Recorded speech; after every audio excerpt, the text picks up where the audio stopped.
হে সজ্জনসকল, এই অধ্যায়টিৰ লগত ৰজিতা খুৱাই বৰ্তমান সমাজ ব্যৱস্থাত আপুনি মই যেতিয়া আমি পিতৃ হৈছোঁ বা আমি যেতিয়া সন্তান হৈ সংসাৰলৈ জন্ম হৈছিলোঁ, আমাৰ পিতৃ মাতৃয়েও আমাক লৈ পেলাই কিমান যে আশা সপোন কল্পনা কৰিছিল।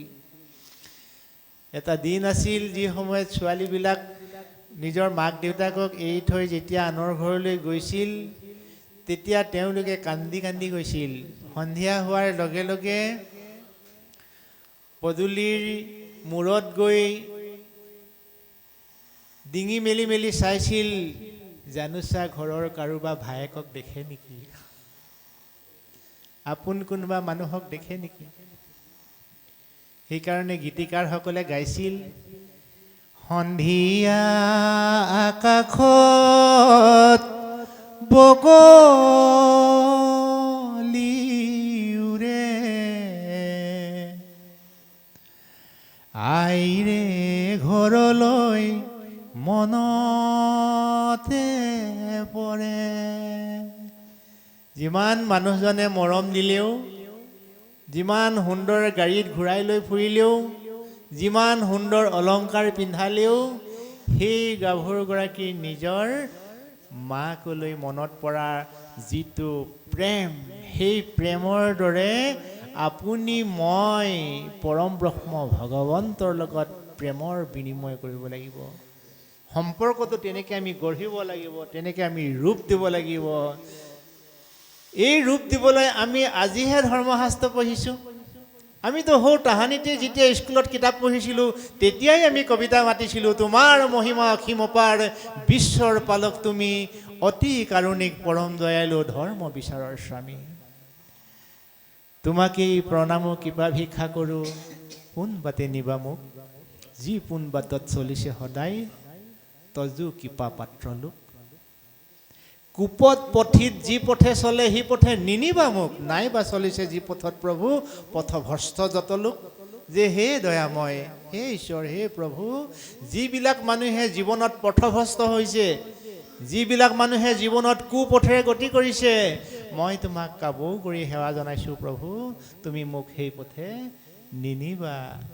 আঐ দেহি, ইমান সুন্দৰ আমাৰ জীৱনৰ পাতনি দিনকেইটা মন কৰকচোন। যেতিয়া আমি প্ৰাথমিক পৰ্যায়ত পঢ়ি আছিলোঁ, প্ৰাৰ্থনা গাওঁতে আমি শেষত কৈছিলোঁ, ওম সতুমা সতগময়, তমসুমা জ্যোতিৰ্গময়, মৃত্যুমা অমৃতংগময়, ওম শান্তি শান্তি শান্তি। তাৰ মানে কি? হে প্ৰভু, তুমি মোক অসতৰ পৰা সৎ পথলৈ নিয়া, অসতুমা সৎগময়, তমসুমা জ্যোতিৰ্গময়, আন্ধাৰৰ পৰা প্ৰভু তুমি মোক পোহৰলৈ নিয়া, মৃত্যুমা অমৃতংগময়, মৃত্যু পথৰ পৰা তুমি আঁতৰাই মোক অমৃতৰ পথলৈ লৈ যোৱা, যি পথেদি গ'লে মোৰ জীৱনটো শান্তি শান্তি শান্তি হয়। ইমান সপোনৰ আমি একোজন আলাসৰ লাৰু।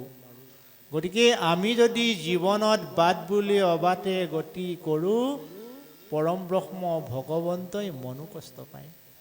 আমাৰ আত্মীয় স্বজনে মনো কষ্টটো পাবই, স্বয়ং জগতৰ ঈশ্বৰেও মনো কষ্ট পায়।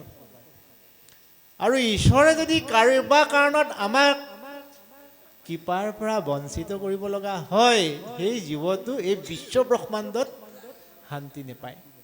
গতিকে সদায় ভকতক ভয় কৰি চলিবা বন্ধু, সমাজক ভয় কৰি চলিবা, ধৰ্মক ভয় কৰি চলিবা।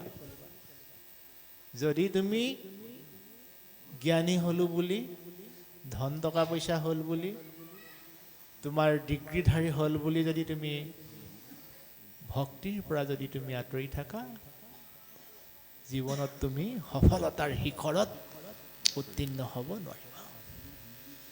এই জীৱনত আটাইতকৈ ডাঙৰ বস্তুটোৱে হৈছে ভক্তি। আৰু ভক্তিৰ উৎপন্ন হয় ঘৰখনৰ পৰা। আমাৰ উপমা অগণন আছে। আমাৰ যুৱ বন্ধুসকলে যে আমাৰ ভক্তিৰ কথাটো শুনিবলৈ অকণমান টান পায়, আধুনিক গীতবিলাক যে শুনি ভাল পায়, শুনক, আধুনিক গীত শুনক, তাতো সুন্দৰ উপমা আছে। ধুনীয়া ধুনীয়া চিনেমা চাই চিনেমা চাওক, তাতো ল'ব লগা দিশ আছে। নাই আজি তোৰ সংগী নাওখনি অকলে বা, নাই আজি কাৰো সঁহাৰি যিমান বাৰ আগুৱাই যা। বিচাৰিছ যদি প্ৰগতি নাহিবি আৰু উভতি, বিচাৰিছ যদি প্ৰগতি নাহিবি আৰু উভতি, নিবিলাবি হঠাৎ তোৰ যৌৱন তই নিজক কৰি ৰাখিবি সংযম। এই শব্দবোৰ আমাৰ ল'ৰাই মনত থৈছেনে? আমাৰ ল'ৰাই এই গীতবিলাক স্মৰণ কৰিছেনে? মা মোৰ মৰমৰ, দেউতা মোৰ চেনেহৰ, অ দূৰলৈ নিদিবি মোক,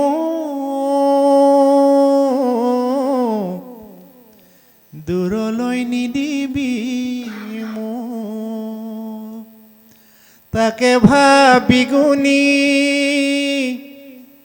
উজাগৰে ৰাতি, দুগালে অচৰে আই লৈ যেতিয়া মনত পৰে। আই ঐ দেহি, ইমান সুন্দৰ গীতৰ ঝংকাৰেৰে আমাৰ হৃদয়বিলাক এদিনৰ কাৰণে জোকাৰিলে নহ'ব, গোটেই জীৱনটোৰ কাৰণে জোকাৰিব লাগিব। সেইগৰাকী গাভৰুৱে সেই মাতৃগৰাকীক কেতিয়াও ঠগি থৈ খগেন দা জীৱনদালৈ পলাই যাব নোৱাৰে। অৰ্থাৎ পিতৃ মাতৃ অজ্ঞাতে যি সন্তানে গতি কৰে, সেই সন্তানে বাট বুলি অবাটে গতি কৰে বুলিয়ে আমি ক'ব লাগিব। কাৰণ পিতৃ মাতৃয়ে সদায় হেঁপাহ কৰে, মোৰ ল'ৰাটোৰ ভাত খালে নাই, কাপোৰ পিন্ধিলে নাই, তাৰ মণিবেগত পইচা আছেনে নাই। সাঁচতীয়া পইচাকো দি ল'ৰাৰ কাৰণে পিতৃ মাতৃয়ে কেৱল সিমানেই নে? এইখিনি কথা মই বৰ্ণনা কৰিব নোৱাৰোঁ, মোৰ মনে নকয়। কিন্তু এনেকুৱা পিতৃ মাতৃৰ সন্তান হৈও আজি আমি অবাধ্য হৈছোঁ। অৰ্থাৎ অনাদি অনন্ত জগতৰ ঈশ্বৰক লৈ পেলাই আজি পিতৃ মাতৃ বসুদেৱ দৈৱকীয়ে নিজৰ সন্তানক সেৱা কৰিছে, প্ৰণাম কৰিছে, ভক্তি কৰিছে। প্ৰভু, তোমাক বধিবৰ কাৰণে কংসই যি চক্ৰান্ত কৰিছে আৰু সেই অনুপাতে তোমাৰ ভাতৃসকলক ইতিমধ্যে বধ কৰা হৈছে। গতিকে প্ৰভু, আমাৰ ভয় লাগিছে, তুমি যদি এইটো ৰূপত থাকা তেতিয়াহ'লে কিন্তু বিপদ অনিবাৰ্য। ৰাজা কবোলাই ফুৰৈ দৈত্য গণ কোটি কোটি, সিটো দৈত্য সেনা মাৰি কৰিবা নিগুটি, দুষ্টক সংহৰি থাপি বাহা পুণ্য পথ, পুৰি বাহা প্ৰভু ভকতৰ মনোৰথ, তোমাৰেহে ভকতিত ভুকুতি মুকুতি, কৰিলন্ত বসুদেৱে নানা আনুতুতি। কংসৰায়ক দৰে টান থিৰ নুহিকাই, কৃষ্ণক বুলন্ত প্ৰভু শুনা অভিপ্ৰায়, কৃষ্ণক বুলন্ত প্ৰভু শুনা অভিপ্ৰায়। নিজৰ সন্তানক বচাবলৈ সকলো পিতৃ মাতৃয়ে সাধ্য অনুসাৰে চেষ্টা কৰে। আৰু সেই সন্তানেও যেতিয়া উপযুক্ত বয়স হ'ব, পৃথিৱীখন বিনিময় দেই, এই পৃথিৱীখন গোলাকাৰ, এইফালৰ পৰা যেনেকৈ এনেকৈ যায় ওপৰ পায়গৈ আকৌ তললৈ আহিব। এই পৃথিৱীখনৰ এই চক্ৰ। আজি মই মোৰ মা দেউতাৰ ওপৰত মই ভৰসা কৰি আছোঁ, এদিন মই এইডোখৰলৈ আহি যাম। যেতিয়া মই মা দেউতা হ'ম, তেতিয়া মোৰ মা দেউতাই শিশুতুল্য হৈ যাব। আজি মোৰ জ্ঞানৰ পৰিধি আছে কাৰণে মই নিজেই বাঘ জৰীডাল ধৰিছোঁ, শাসনৰ বাঘ জৰীডাল ধৰিছোঁ। সেই এইটো নকৰিবা, এফালে আহা, এইটো লোৱা, ইত্যাদি ইত্যাদি। আৰু যেতিয়া মই বৃদ্ধ হৈ যাম, মোৰ যেতিয়া বয়স বাঢ়ি যাব, তেতিয়া মই কিন্তু আকৌ শিশুমতী হৈ যাম। তেতিয়া দুনাই দুনাই এতিয়া যেতিয়া সৰু ল'ৰা এটাই যেতিয়া দেউতাকক লৈ পেলাই দোকানলৈ যায়, বজাৰলৈ যায়, পাহাৰলৈ যায়, ল'ৰাটোৱে বাৰে বাৰে সোধে, দেউতা সেই যে দেখিছা নীলাকে, সেইটো কি? তেতিয়া দেউতাকে কয়, বোপাই সেইটো পাহাৰ। বোলে দেউতা পাহাৰখন যে ইমান দূৰত আছে, বলা না ওচৰলৈ যাওঁ। তেতিয়া দেউতাকে ক'ব, বোপাই তুমি মই গৈ থাকিলেও পাহাৰখনো গৈ থাকিব, আমি সহজত পাহাৰখন নেপামগৈ, গতিকে পাহাৰলৈ যোৱাটো সম্ভৱ নহয় বোপাই। তেতিয়া ল'ৰাটোৱে আকৌ সুধিলে যে দেউতা পাহাৰত কি কি থাকে, ইত্যাদি ইত্যাদি 101টা প্ৰশ্নৰে কৈ কৈ কৈ কৈ দেউতাকক আমনি লগাই দিব। আৰু দেউতাকেও বৰ গৌৰৱেৰে ল'ৰাটোক প্ৰশ্নৰ উত্তৰ দি থাকিব, দি থাকিব, দি থাকিব। ইমান ভাল লগা দৃশ্য দেখিছেনে? কিন্তু বৰ বেজাৰ লাগে সেইদিনা, যিদিনাখন দেউতাকে নিজৰ ল'ৰাটোক এবাৰ ক'লে, দুবাৰ ক'লে, 3বাৰ কোৱাৰ লগে লগে ল'ৰাটোৱে উভতি ধৰিলে, তুমিতো মোক এবাৰ কৈছিলা, কিয় বাৰে বাৰে একেটা কথা কৈ আছা? আজি দেউতাকে সন্তানৰ কথা 1000বাৰ শুনিও সহ্য কৰিছিলে, মনত সন্তুষ্টি লভিছিলে, মোৰ ল'ৰা জ্ঞানী হ'ব, মোৰ ল'ৰা ভাল হ'ব। কিন্তু আজি সেই সন্তানে দেউতাকে কোৱা, মাকে কোৱা এটা দুটা কথাতে অসন্তুষ্টি। গতিকে এয়াই হৈছে আমাৰ সমাজ। এই সমাজ যদি আমি সংস্কাৰ কৰিব নোৱাৰোঁ, আমি কিন্তু শিক্ষিত হিচাপে, আমি কিন্তু জ্যেষ্ঠ ভাতৃ হিচাপে, আমি কিন্তু দেউতাক হিচাপে, আমি কিন্তু সমাজৰ এজন সচেতন ব্যক্তি হিচাপে আমি কিন্তু ব্যৰ্থ হ'ম। যদি আমি ব্যৰ্থ নোহোৱাটো বিচাৰোঁ, তেতিয়াহ'লে আমি আধ্যাত্মিকতাৰ জগতখনৰ বাদে ইয়াৰ নিৰাময়ৰ একো উপায় নাই নাই নাই। মোৰ বন্ধুসকলৰ অৰ্থে ভাগৱতৰ মাজতে কেইটামান গীতৰ কলিও দিয়া হ'ল, গতিকে জ্যেষ্ঠজনে দায় নধৰিব। আমি প্ৰয়োজন সাপেক্ষে ঈশ্বৰৰ কথাৰ লগত কিছুমান কথা এইকাৰণেই উপমা দিব লগা হয়, যোনে যিটো সোৱাদ ভাল পায়, সেই সোৱাদৰ যদি তেওঁ সোমাই যায়, তেতিয়াহ'লে ল'ৰাটোৰ জ্বৰ উঠি আছে, জ্বৰ উঠি থকাৰ সময়ত তাক যদি পোনে পোনে পিল এটা খাবলৈ দিয়া যায়, সি পিলটো তিতা বুলি নেখায়। যদি তাক লোভ দিয়া যায়, তুমি পিলটো খোৱা, তোমাক মই এটা চকলেট দিম, তেতিয়া সি চকলেটটোৰ আশাতেই যেতিয়া পিলটো খায়, সিয়া জ্বৰটো আপোনা আপুনি ভাল হৈ যায়। তদ্ৰূপ এই সংসাৰত আমি আমাৰ অনুজসকলক বুজাবৰ কাৰণে কেতিয়াবা বিভিন্ন ঠাইৰ পৰা উপমা আনিব লগা হয়। গতিকে ভাগৱতৰ মাজতে হয়তো আমাৰ যিহেতু সমগ্ৰ বিশ্বই দেখিব পৰাকৈ ইউটিউবাৰসকলে প্ৰচাৰ কৰিব, সেয়েহে মই কথাষাৰ জনাই দিছোঁ যে আমি আমাৰ ভাগৱত পাঠৰ মূল লক্ষ্য উদ্দেশ্য হৈছে, ঈশ্বৰ কথাৰ মূল লক্ষ্য উদ্দেশ্য হৈছে সমাজ সংস্কাৰ কৰা, নতুন প্ৰজন্মক আমি শুদ্ধ পথৰ সন্ধান দিয়া। আৰু শুদ্ধ পথৰ সন্ধান দিবলৈ যাওঁতে পোনে পোনে যদি আমি ঈশ্বৰৰ কথা কৈ দিওঁ, সেই ল'ৰাটো আমনি পাব, সেই ল'ৰাটোৱে শুনি সোৱাদ নেপাব। সেইকাৰণে সেই ল'ৰাটোক কেতিয়াবা গীত গাই শুনাব লগা হয়, কেতিয়াবা নাচি শিকা শুনাব লগা হয়, কেতিয়াবা সাধু কৈ শুনাব লগা হয়। আপুনি মই এইবিলাক কোৱাটোতো দূৰৰে কথা, জগতৰ ঈশ্বৰক বিচনাৰ পৰা তুলিবৰ কাৰণে যিবিলাক গীত গাইছিল মাতৃয়ে, যাক কোৱা হয় গুৰুজনাৰ ভাষাত বৰগীত, সেই গীতবিলাক শুনিলে মানুহৰ মন প্ৰাণ জীপাল হৈ উঠে। নিজৰ সন্তানক সদায় প্ৰশংসা দৃষ্টিৰে চাবলৈ নন্দৰ পৰিবাৰ যশোদাই আমাক নিদৰ্শন দি গৈছে যে নিজৰ ল'ৰাক কেনেকৈ সম্ভাষণ জনাব লাগে। ল'ৰা হ'ল বুলিয়ে তাক যাতে অনাদৰ নকৰিবা হে মাতৃসকল। মোৰ প্ৰাণ ধন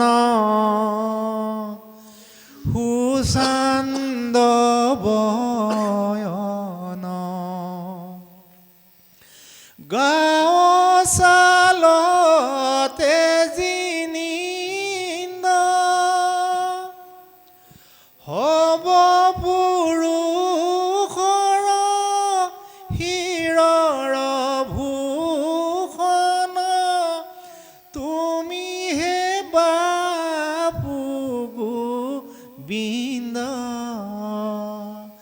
উঠ বাপু গোপাল হে নিশি পৰভাত হৈল কমল নয়ন বুলি ঘনে ঘন জখুৱা ডাকিবলৈ ল মৰম হনা মাত এই বিশ্ব ব্ৰহ্মাণ্ডৰ সকলোৱে আশা কৰে ল'ৰাই যেনেকৈ মাক দেউতাকৰ বা ওচৰ চুবুৰীয়া মানুহৰ মৰম হনা মাত বিচাৰে আমি ডাঙৰবিলাকেও বিচাৰোঁ বৃদ্ধবিলাকেও মৰম হনা মাতেই বিচাৰে সেইকাৰণে কোৱা হয় এই বিশ্ব ব্ৰহ্মাণ্ডত তিনিপাত অস্ত্ৰ আটাইতকৈ ডাঙৰ অস্ত্ৰ সেই অস্ত্ৰ কেইপাত হৈছে সেৱাৰ অস্ত্ৰ সেৱা শ্ৰদ্ধা ভক্তি নম্ৰতা ভদ্ৰতা এইটো প্ৰেমৰ অস্ত্ৰ সকলোকে প্ৰতি প্ৰেম ভাৱ আত্মিক ভাৱ জগাই তোলা আৰু ব্ৰহ্মাস্ত্ৰ মুখৰ বাক্য প্ৰয়োগ গতিকে আমি ব্ৰহ্মাস্ত্ৰ প্ৰয়োগৰ ক্ষেত্ৰত সদা সৰ্বদা যদি সাৱধান হওঁ জীৱনত আমি কেতিয়াও বিফলতাৰ দিশেৰে গতি কৰিব লগা নহয় মোৰ মা দেউতাই মোক তুলি তালি ডাঙৰ দীঘল কৰিলে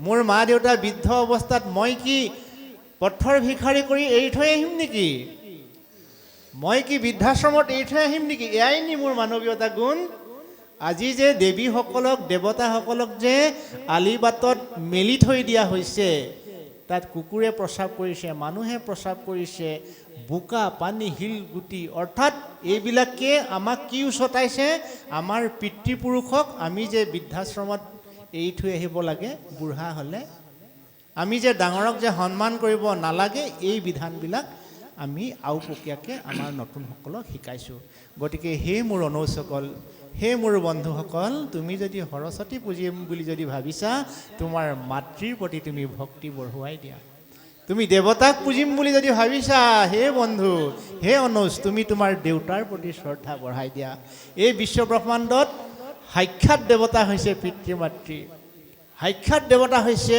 সাক্ষাৎ ঈশ্বৰ হৈছে পিতৃ মাতৃৰ অবিহনে বিশ্ব ব্ৰহ্মাণ্ড তেনেই শূন্য আৰু এই দায়িত্ব পৰম ব্ৰহ্ম ভগৱন্তই সংসাৰত অহাৰ লগে লগে যোগমায়া নামৰ এগৰাকী দেৱী জন্ম হৈছিল নন্দ যশোদাৰ ঘৰত যি যোগমায়াক সলনি কৰি অনা হৈছিল বসুদেৱ গৈ নিজেই বসুদেৱে নন্দ যশোদাৰ ঘৰত যোগমায়াক আনি তাৰ ঠাইত কৃষ্ণক থৈ আহিছিল আৰু সেই যোগমায়াই কংসৰ হাতৰ পৰা হুলকি গৈ নীল আকাশৰ পৰা মাত লগালে হেৰৌ কংস তোৰ বৈৰী জগতৰ ঈশ্বৰ সংসাৰত আহি গ'ল তোৰ আৰু নিস্তাৰ নাই গতিকে চক দেৱীসকল দেৱসকল ভগৱন্তৰ একান্ত ভক্ত তেওঁলোক ঈশ্বৰৰ আজ্ঞাবাহী গতিকে অনাদি অনন্ত শ্ৰীহৰিৰ একান্ত আজ্ঞাবাহী আমি জীৱশ্ৰেষ্ঠ মানুহবোৰো হয় গতিকে আমি জীৱশ্ৰেষ্ঠ মানুহৰ কৰণীয় হৈছে অনাদি অনন্ত জগতৰ ঈশ্বৰক পূজা সেৱা শ্ৰদ্ধা ভক্তি আদি কৰা কাৰণ কৃষ্ণক পুজিলে পূজা সমস্তকে হয় এই বাৰ্তাটো দিবলৈকে শংকৰদেৱে এই ধৰাধামলৈ আহিছিল বলি বিধান দি আনক মানে হত্যা কৰি আনক মানে দান দি নিজৰ কল্যাণ সাধিবলৈ ভাবাটো এটা মহাপাপ গতিকে হে মনুষ্যগণ এই বিশ্ব ব্ৰহ্মাণ্ডত অন্ধকাৰ নাখিবৰ বাবে তুমি এগছি বন্তি প্ৰজ্বলন কৰা মন শুদ্ধিকৰণৰ বাবে তুমি ঈশ্বৰক উপাসনা কৰা মন শুদ্ধি যদি এই সংসাৰত নহয় তেতিয়াহ'লে বিশ্ব ব্ৰহ্মাণ্ডত তুমি সদায় অশান্তিয়ে দেখিবা দুৰ্যোধনেই একমাত্ৰ ব্যক্তি আছিল যি বিশ্ব ব্ৰহ্মাণ্ডত এজনো ভাল মানুহ বিচাৰি পোৱা নাছিল যুধিষ্ঠিৰেই এজন ভাল মানুহ আছিল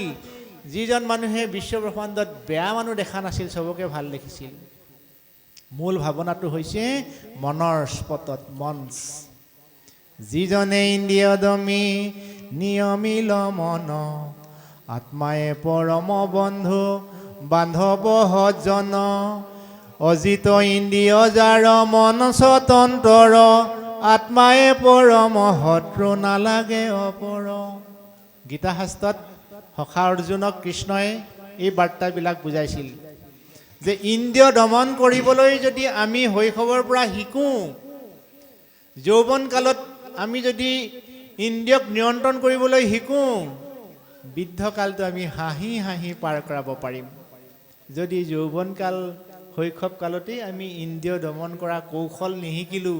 বৃদ্ধাৱস্থাত যিমান চেষ্টা কৰিলেও আমি তাক আয়ত্ত কৰিব নোৱাৰিম। সেইকাৰণে কোৱা হয়, ধৰিও কুমাৰকালে ভাগৱত ধৰ্ম। মোৰ দেউতাই কৰি অহা প্ৰতিটো কৰ্মই মই সন্তান হিচাপে দৃষ্টি দিয়াটো কৰ্তব্য। হস্তিৰো পিছলে পাওঁ, সজ্জনৰো বুৰে নাও। মোৰ দেউতাই কৰা প্ৰতিটো কৰ্মই যে শুদ্ধ হ'ব তাৰ কোনো মানে নাই। মই চিন্তা চৰ্চা কৰিব লাগিব। বাট বুলি দেউতায়ো কেতিয়াবা বাটে গতি কৰিব পাৰে। গতিকে সন্তান হিচাপে দেউতাক বুজাই দিয়াটো মোৰ কৰ্তব্য। আৰু মই যদি দেউতাক হয়, ময়ো যোগ্য ভোগ্য বসুন্ধৰা। মোৰ ল'ৰাটো যিহেতু পঢ়া শুনা কৰিছে, গুণী জ্ঞানী হৈছে, মোৰ ল'ৰাই কোৱা কথাষাৰ মই মানিব লাগে বুলি মই দেউতাক হিচাপেও গুৰুত্ব দিব লাগে। ল'ৰাইও যদি দেউতাকৰ কথা শুনে, দেউতাকেও যদি ল'ৰাৰ কথা শুনে, সেইখন ঘৰ সুখময়, মধুময়, জ্যোতিময়। আৰু ইজনৰ কথা সিজনে নুশুনে, সিজনৰ কথা ইজনে নুশুনে, সেইখন ঘৰেই হৈছে অসাৰ সংসাৰ। গতিকে আমি অসাৰ সংসাৰ কোনেও নিবিচাৰোঁ। এই বিশ্বব্ৰহ্মাণ্ডত জগতৰ ঈশ্বৰে আইসকলৰ ইমানেই শ্ৰদ্ধা কৰে, আইসকলক ইমানেই ভাল পায়, আইসকলক ইমানেই সন্মান কৰে। মন কৰকচোন, কাৰাগাৰৰ মাজত আবদ্ধ থকা এগৰাকী মাতৃক দেৱতাসকলে প্ৰাৰ্থনা কৰিছে। সেইকাৰণে কোৱা হয়, বহু ভাগ্যৰ বলতহে এগৰাকী ভক্তিমতী আই আপুনি জীৱন সংগী হিচাপে পাব। এনেই ছোৱালী ঢেৰ পাব বিয়া পাতিবলৈ, কিন্তু এগৰাকী ভক্তিমতী আই দেই, ছোৱালী আই, বহু ভাগ্যৰ বলতহে মানুহে জীৱন সংগী হিচাপে পায়। তাৰপিছত বহু ভাগ্যৰ বলতহে সেইখন ঘৰত এটি ভাল সন্তান জন্ম হয়। বহু ভাগ্যৰ বলত সুভাগ্য পায়, বহু ভাগ্যৰ বলত সুপুত্ৰ পায়, বহু ভাগ্যৰ বলত ভাতক খায়।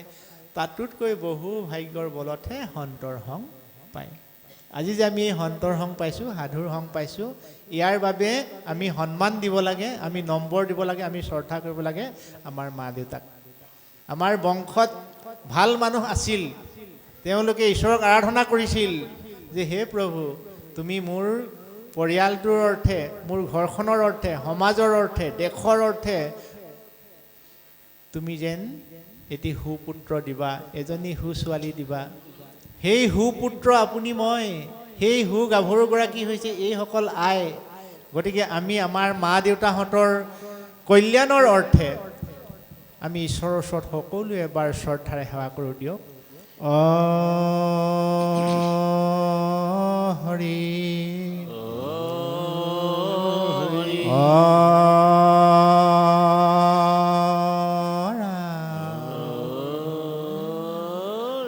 ভাল লাগিছে ন? যি মা দেউতাই আমাক সংসাৰত এই পৰ্যায়লৈ লৈ আনিলে, ইমান সুন্দৰ সমাজখন দেখুৱালে। আৰু আমি যে আজি ভকতৰ সংগত থাকি ঈশ্বৰৰ ওচৰত আমাৰ মা দেউতাৰ হৈ অকণমান আশীৰ্বাদ বিচাৰিছোঁ। গতিকে আমি সকলোৱে ভাগ্যৱান। আহক প্ৰভু, পিছৰ অংশটো পাঠ কৰক।